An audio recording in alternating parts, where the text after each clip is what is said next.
That's the theme this year. Dominate. Wow.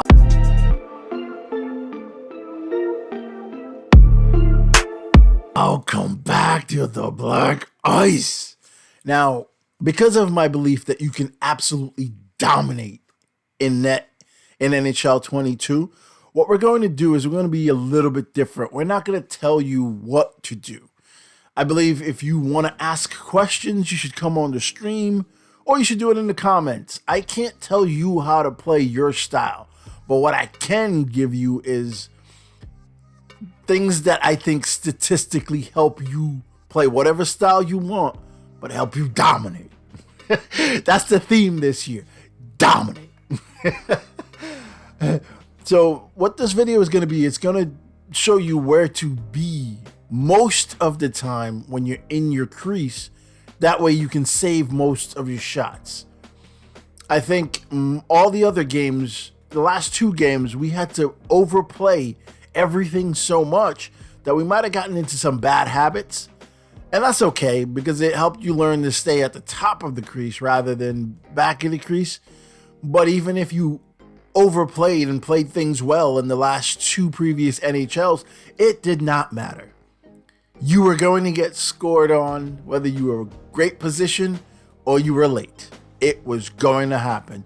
So what we're going to do in these series of videos, tips, is we're going to show you, hey, listen, this is where you should start, right? If you start here, then you can play your style and then bring it back and play your style and just absolutely dominate.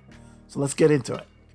Oh, if it's your first time here, make sure you like and subscribe and watch the streams. I think I'm going to start streaming Sunday, maybe Friday night. I'm not entirely sure yet. But Sunday, I think LG season starts, so I usually start during that time. But maybe we'll get, a little warm-up stream before. So, ladies and gentlemen, right into it. Okay, when I say dominate, I don't mean get shutouts every game. Why would you? No, dominate means going into a game feeling like all you're going to give up is 2 goals a game. That's domination in that. So we're going to start with the positioning first, and I'm going to take you through it. Now, most of the times when you're playing that, the hash marks right there are the point in which I think everyone advised you, everyone you watched, everyone that told you, don't go past those hash marks. So those hash marks right there are exactly where you should stay. Right here is usually where we tell you to stay. This year it's different. It's right below the hash marks. That's the same. And now I'm about to show you a series of saves below the hash marks, right? So what you do is you stand right below the hash marks right there and you make saves. Because in this game, if you are out here, if you are further out, he can beat you by making a quick move to the other side. You know what I mean? If you're out here trying to cover the other side, it's tougher this year because players are a lot faster. So when he makes a move I'm trying to make him make a move to the other side, you can get beat to that side. You can also get sniped a lot easier. But if this is your comfort zone, it is a lot easier to make saves. Okay, so in all the previous NHL, this was your safe zone. This was the furthest distance you went because anything beyond this was too crazy. And this is where you felt the safest saving point shots, one-on-one shots. Anything below was where you felt comfortable, but it was safe to go out this far. Now, in NHL 22, it's a little different. Anything beyond this point, though, was considered the danger zone. If you watch Archer, you like the danger zone, though. But anything beyond the safe zone was danger zone because you went too far and your guy increased in speed and it was harder to just cover guys and it was harder to get back to your post. So that was the danger zone. But in NHL 22, it's a little bit different. Your safe zone drops down a decent amount below the normal hash marks. And that's because you're not getting sniped as much so long as you're in position and square to the puck, you will make the normal saves. So your safe zone has dropped down because it allows you to do a lot more.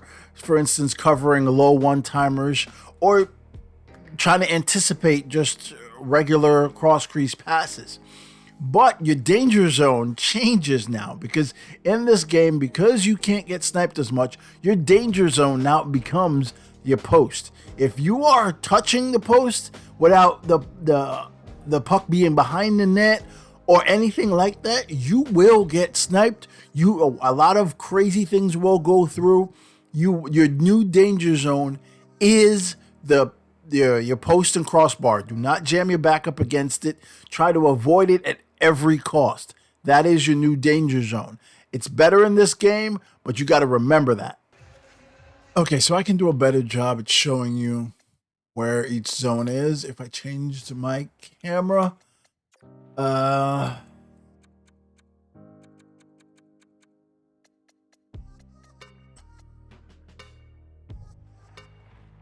Okay, so your new safe zone in this game is right here.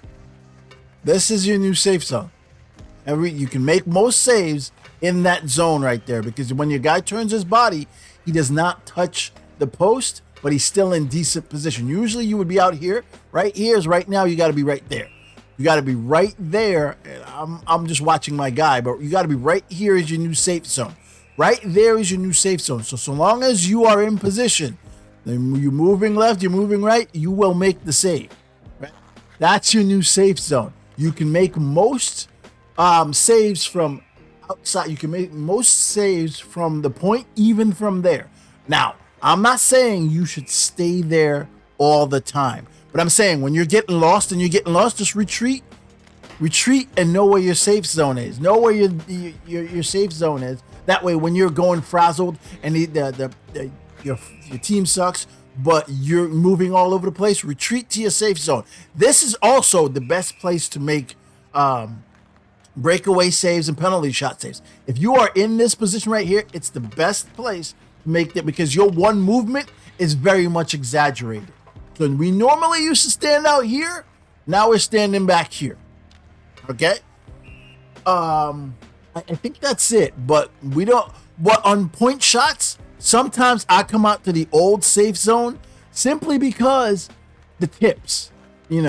Tips are big. Tipper is a pain in the butt, so I'll come out to the old one if I think a point shot is going. I might even go well past the old one into the old danger zone. I might come out here on point shots that I need to save tips for, but your new safe zone is right below, is a little bit below the old safe zone, and don't touch the jam up against the post. Even from shots behind the net, I try to push forward so I am not touching the net at all. So when I'm here and I do this, I try to push forward a little bit so I'm not touching the net. Touching the net itself when they shoot is just absolutely terrible. I appreciate you guys joining me. Make sure you like, subscribe, and all that fun stuff. See you next time.